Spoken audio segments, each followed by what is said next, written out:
cari fratelli e sorelle. Pope Francis wenjogera nga takyali mu bulamu bw'ensi, ono yabadde Papa ow'omulundi ogwa 266 era nga ono ali mu byafaayo okubanga ye Papa eyakasooka okubanga ava mu kitundu ekya Latin America.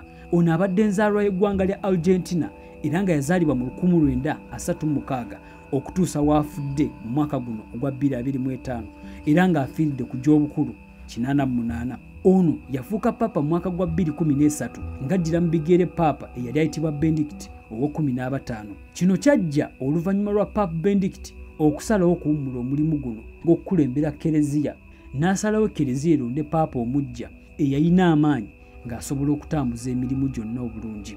Oluvannyuma lw'emyaka nga 10 mu mwaka gwa 2022 Papa Benedict teyasobola kugusimattuka era yafa nga yafiira ku myaka gy'obukulu 95. Papa Francis abadde awangalira mu mbeera y'obulamu etali nnungi oluvannyuma lw'okuzuulibwamu endwadde ez'enjawulo ssaako n'okufuna obuzibu mu kutambula nga yafuna stroke era nga waafiiridde ng'atambulira mu katebe nga takyasobola kutambula yenga ye.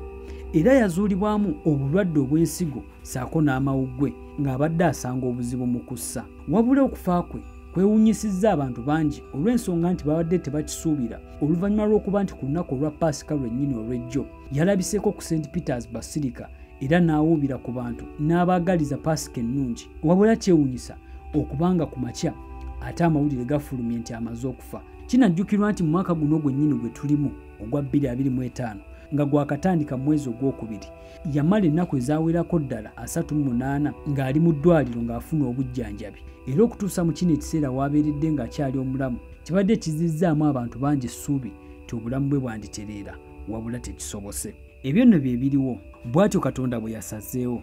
Kujjukiza tobeera okugobera ng'onyiga mu plus button ssaako n'okusubscribinga ku YouTube channel era osobola n'okutwegattako ku WhatsApp group nga link ya group eri ku YouTube okusobola okufunanga buli mboozi empya gye naaba nkoze.